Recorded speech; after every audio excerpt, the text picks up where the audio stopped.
In a quiet Welsh town, where the wind still remembers the taste of salt, two windows glowed faintly in the soft evening. Behind one pane sat June, behind the other, Jennifer. They were born together, and the world never quite learned how to tell them apart. They moved as one, like a thought divided into two bodies. They blinked at the same moment, breathed in rhythm, walked heel to toe down narrow streets, as if performing a secret dance only they could hear. People called them shy. People called them strange. Children tried to play with them. Teachers tried to talk to them. But the girls passed through words as if they were smoke. At school they never spoke. Not to classmates, not to teachers, not to anyone. They spoke only to each other, in a quick, melodic language that no one else could understand. It wasn't English. It wasn't silence either. It was music made of breath. A code built from fragments and rhythm. The teachers tried kindness first, then frustration. Then they called it a disorder. Selective mutism, they said. But it was older than silence. A private architecture of love and defense. Home was their small, warm world. Tea on the table. The hum of their mother's voice, the steady rhythm of their father's boots drying by the door. And there, at that same wooden table, two sisters sat facing each other, notebooks open, pencils ready. June wrote stories about love and loneliness. Jennifer wrote about power and punishment. Their stories were mirrors, one reflecting tenderness, the other control. They wrote because speaking hurt. They wrote because on paper they were free. The world outside did not understand them, so they built another world inside the page, a kingdom where words were soft and safe, where their language could live without fear. They called it their kingdom of soundless speech, and there they ruled together. Sometimes the night would come quietly, wrapping the house in calm. June would begin a sentence. Jennifer would finish it without looking up. They understood everything, each heartbeat, each pause, each silence. Through their windows, the rain traced slow patterns on the glass, and if anyone had been listening closely enough, they might have heard the faint scratching of two pencils moving in perfect time. Two small sounds echoing in an infinite room.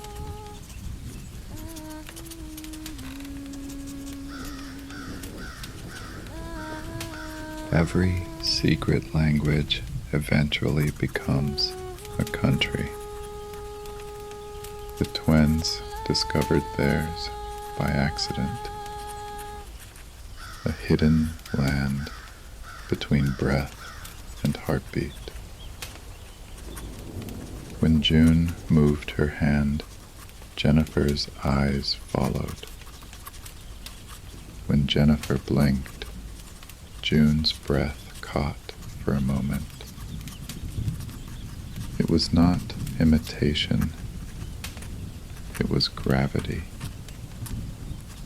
They began to test this invisible tether. If one stood still, the other could not move. If one laughed, the other's eyes filled with tears. They existed in perfect balance. In the afternoons, they sat cross-legged on the floor, filling diaries with impossible stories. Worlds ruled by twins, stories of mirrors and ghosts, tales of devotion and distance. They wrote endlessly, creating a mythology where they were both authors and gods. Their parents watched with both worry and tenderness. Doctors came, therapists, curious faces hiding behind clipboards. "Why won't you speak?" they asked. The twins smiled, that small, identical smile, and looked away. Outside, life moved on. Buses came and went. Holidays passed. The world turned noisily. But June and Jennifer remained suspended in time. Two still figures in a world that never stopped moving. They discovered reflection. Jennifer looked into the mirror and saw June. June looked and saw Jennifer watching her. Their gazes tangled, endless, dizzying. They laughed, then fell silent, then laughed again. For one perfect second, they couldn't tell whose laughter belonged to whom. People spoke of twin telepathy, but what if it wasn't magic? What if it was something deeper? The ancient human hunger to be completely understood just once by someone else. That was their discovery,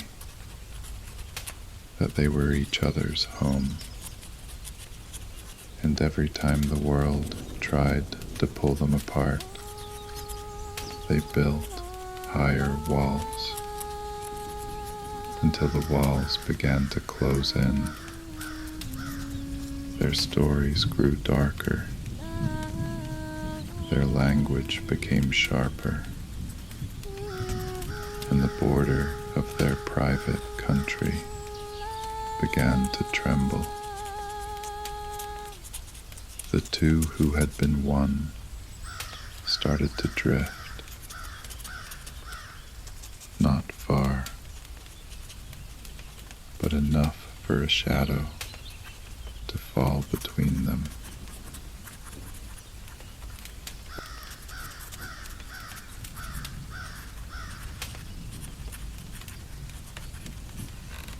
Adolescence arrived like fog, soft at first, then heavy, then impossible to see through. Their stories changed tone. The gentle worlds they had written turned dangerous. They began writing about crime, about rebellion, about destruction, and then they began to live it. They started with small acts, stealing small things from the local shop, breaking windows, setting a fire that barely burned. The newspapers called them troubled, but in their diaries, the twins called it communication. They were writing on the world instead of on paper. The judge didn't understand poetry. He sent them to Broadmoor, a high-security psychiatric hospital. There, silence lived in the walls. Doors closed softly, but with finality. Time stopped. The nurses learned to move gently around them. The doctors gave them labels, all wrong. And still, the twins sat side by side, mirror and echo, refusing to separate. Every night, they wrote secretly in notebooks, hidden under thin pillows. They wrote about escape, about the world outside, about each other. But their symmetry began to crack. Jennifer's words grew heavy, fierce, desperate. June's became lighter, distant, abstract, like a person fading. Jennifer began to whisper strange things, prophecies that felt like warnings. She told June, "You'll live, but not with me. For one of us to be free, one must die." June tried to laugh it off, but Jennifer's eyes didn't move. They were calm, resolute, terrifying in their peace. Weeks passed, then months, and then came the news. The twins would finally be moved to a gentler place. On the day of transfer, the morning was strangely still. They rode in silence, side by side in the van. June felt Jennifer's head rest against her shoulder. She seemed asleep, light, almost weightless. When they arrived, Jennifer was gone. The doctors said heart inflammation. No poison, no injury, no struggle. Her heart had simply stopped. June sat beside her for hours, unmoving. When she finally spoke again, her voice was clear. She said, "I'm free." No one understood what she meant, but perhaps she wasn't talking to them. Perhaps she was answering a promise.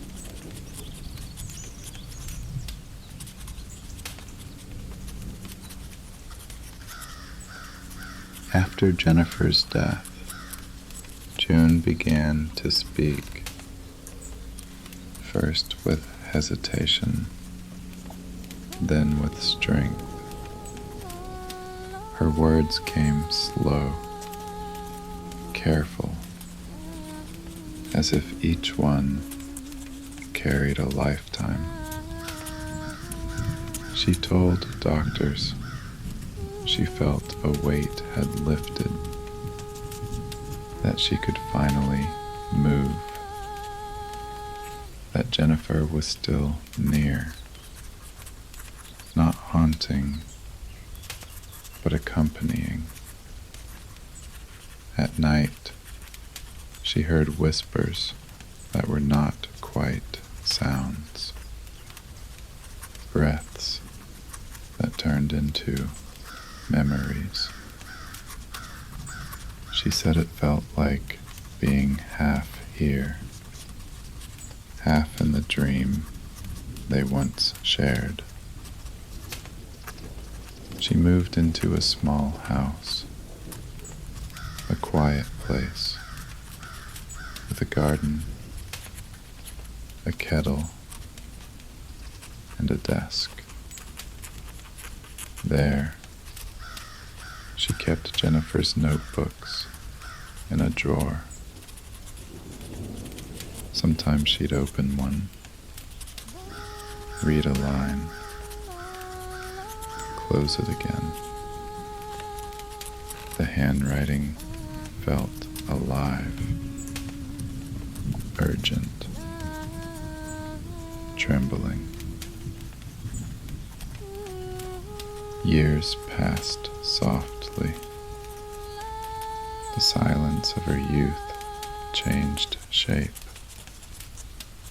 It became music. June learned to live within it. She walked the same streets they once walked together. She spoke to neighbors. She smiled. She became quietly, astonishingly alive. But when it rained, she could still hear it. The sound of two pencils writing side by side. "We made a promise," she said once. If one spoke, the other would fall silent. Jennifer kept her word.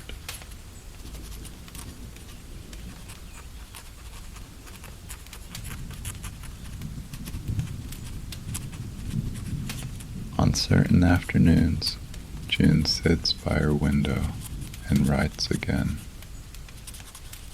The words come slowly, each one a memory softened by time. She no longer writes in the secret language, but sometimes it slips through. She lets it stay. Outside, children laughter, rises like sunlight through mist, and for a moment she smiles, not with grief, but recognition. Perhaps the truth was never about silence or speech. Perhaps it was about connection, the thread that binds two lives, even when one has vanished. June drinks her tea. The rain stops, and in the quiet that follows is the faintest sound. A page turning, two pencils, two sisters, and the endless whisper of what remains when words